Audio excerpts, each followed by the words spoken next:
노래와 난복의 낭독이 끝나고 빌렘은 십자가 오른쪽 강단 앞에 섰다. 빌렘은 말이 스스로 되어진 대로 말했다. 하느님께서 모세에게 십계명을 주실 때 제5계로 살인하지 말라고 석판에 손 쓰셨다. 사람의 생명은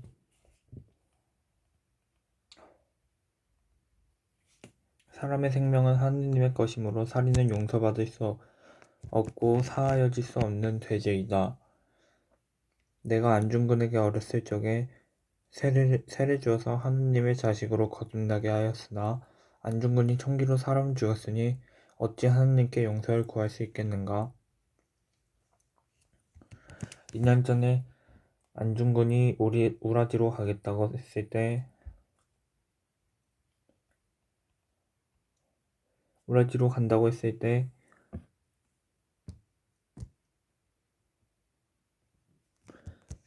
나는 그의 거친 성품을 잘 알고 있었으므로 오늘의 흉사가 있을 것을 두려워해서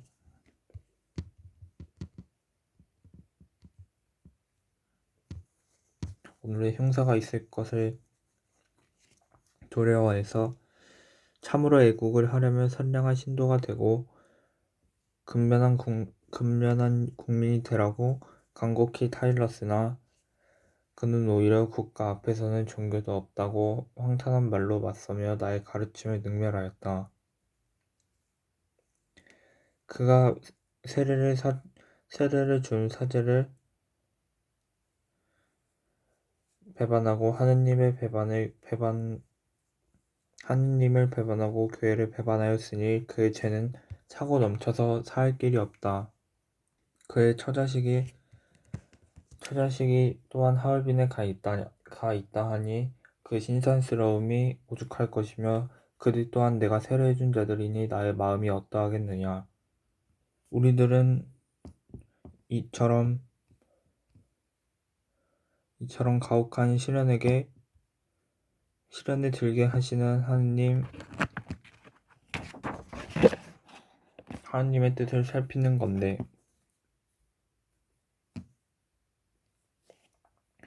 빌렘은 자신의 입으로 나가는 말을 자신의 귀로 들으면서 말이 통제되지 않는 위기를 느꼈다.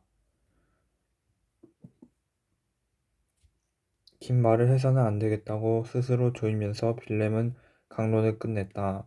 신도들은 아무 말이 없었다. 성당 밖 유리창 아래에 모인 유생도 아무 말 없이 강론을 들었다. 미사가 끝나고 사람들은 돌아갔다. 사람을 따라와서 성당 마당에서 놀던 개들도 주인을 따라갔다. 빌렘은 오후에 공소 방문 일정을 취소하고 사제관으로 돌아갔다. 빌렘은 겟세마네 예수 앞에 꿇어앉았다. 빌렘은 조선에 부임한 이래 이 작은 반도 안에서 벌어진 죽음과 죽임을 생각했다. 교회 밖은 하나님의 나라가 아닌지를 빌렘은 하나님께 물었다.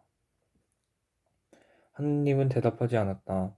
안중근이 이토를 죽였으므로 이토의 사람들은 또 안중근을 죽일 테지만 안중근이 사형을 당하기 전까지 아직은 며칠이 남아있을 것이다. 빌렘은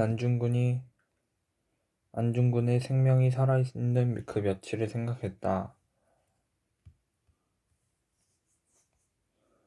미테일 주교는 봉천교회가 보낸 전보를 받고 안중근에게 사형이 선고된 것을 알았다. 전보는 신문보다 빨랐다. 전보는 아침에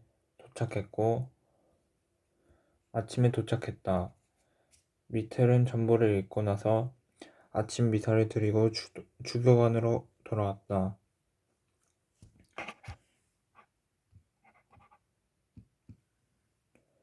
외국 공관과 기자들은 안중근에게 사형이 선고된 데 대한 소감을 미텔에게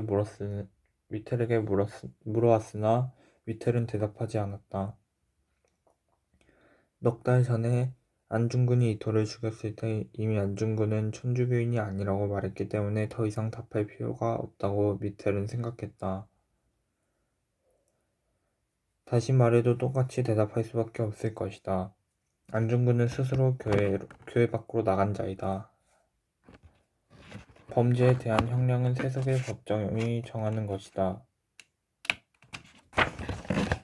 미텔은 성물을 수행하는 틈틈이 조선 천주교의 박해와 순교의 역사를 정리했다. 미텔은 한서를 프랑스 글처럼 읽을 수 있었다. 미텔은 주장각의 문서들을 뒤져서 순교의 기록을 찾아내 프랑스어로 번역해서 본국으로 보냈다. 박해의 100년 세월을 뚫고 일어서는 순교의 신비와 동학과 의병으로 식결하고 폭발하는 백성들의 힘에 미텔은 놀랐고 또 그 힘이 세상에 쓰이지 못하고 짓밟혀서 뭉개지는 불우를 미텔은 가엾게 여겼다. 안중근이 사형 선고를 받았다는 전보를 받고 미텔은 100년 전에 처형당한 천주교인 황사형의 죽음을 생각했다. 황사형은 박해를 피해 달아나다가 캄캄한 산골의 웅기굴 속으로 숨어 들어가서 북경 주교 구배아에게 보내는 문서를 썼다. 황사형은 비단 보자기 한 장에 1만 3천여 자를 썼다. 황사형은 순교와 박해의 실상을 소상히 기록하고 서양 나라의 선박 수백 척과 군사와 대포로 조선 조정을 협박해서 천주교인을 죽인 죄를 물어야 한다고 구베야 주교에게 호소했다.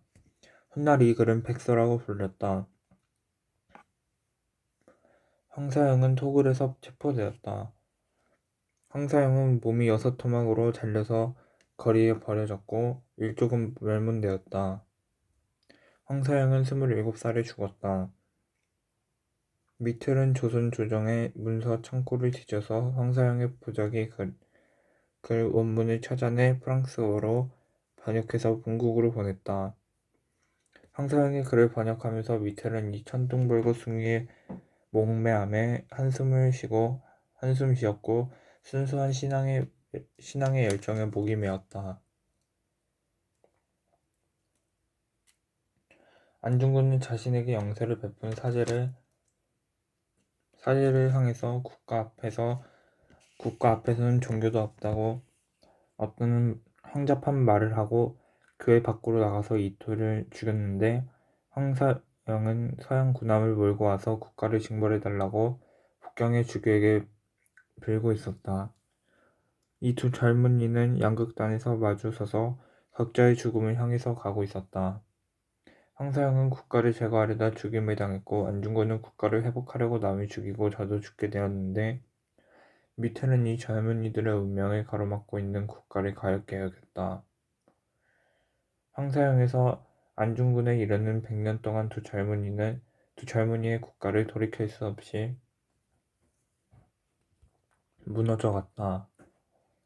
황사형은 서양의 군함을 부르다가 몸이 터벅나서 죽었는데 황사형이 죽임을 당한 후에 프랑스 신부 9명이 또 죽임을 당했고 천주교인 길라잡이로 세운 프랑스 군함이 한강을 거슬러 서강까지 올라가서 국가를 겁박하고 강하도록 약탈했으니 하느님이 하시는 일을 인간이 헤아리기 어려웠다.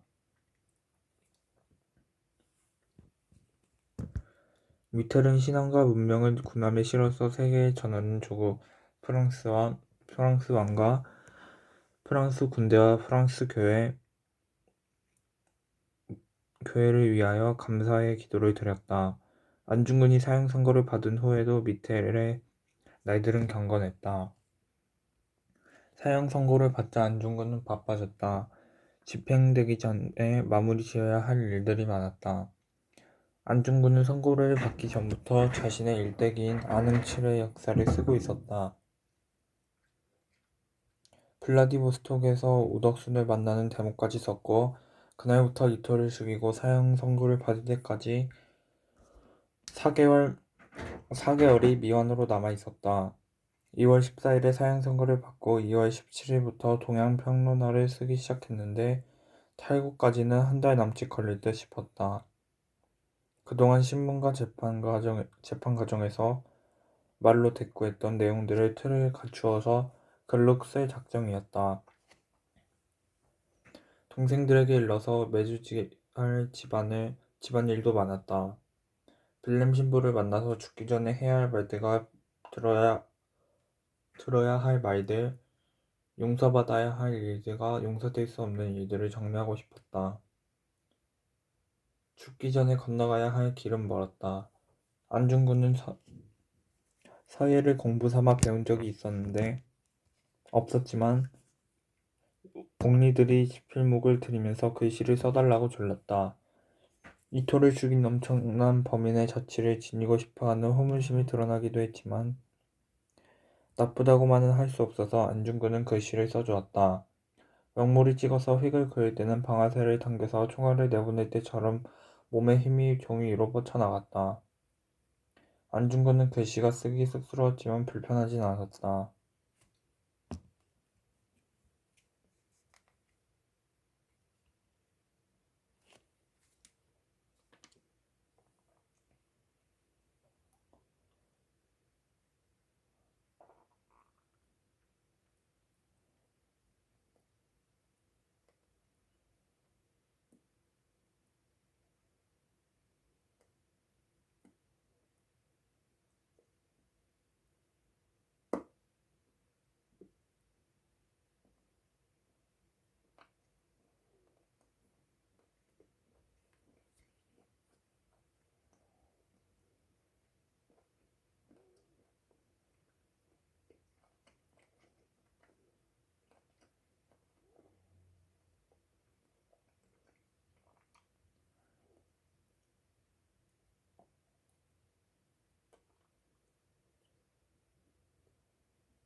돌이켜보면 우덕순과 만나 이토를 썰 때까지 며칠 동안은 많은 실수와 불비가 있었다.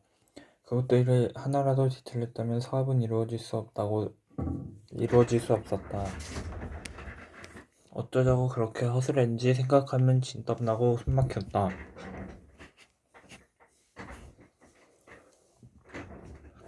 잡히고 나니 돌아다닐 일이 없어서 남은 일들을 차분하게 정리해 나갈 수 있었는데 시간은 너무 촉박했다.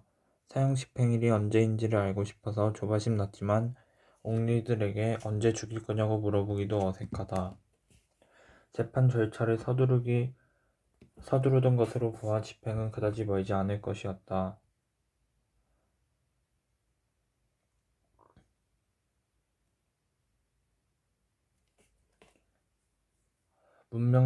문명개화한 절차를 과시하면서 서둘러 사건을 종결하려는 일본의 기획은 처음부터 분명히 감지되고 있었다.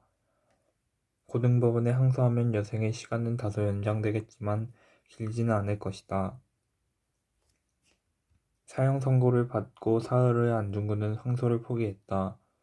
재판 과정에서 검찰관의 논과 변호사의 변론을 들으면서 안중근은 항소는 쓸데없는 짓이 될 것임을 알았다. 이 세상의 배운 자들이 구사하는 지배적 언어는 헛되고 또 헛되었지만 말쑥한 논리를 갖추어서 세상의 질서를 이루고 있었다. 검찰관과 변호사는 한낮일씩 번갈아가며 길게 말했다.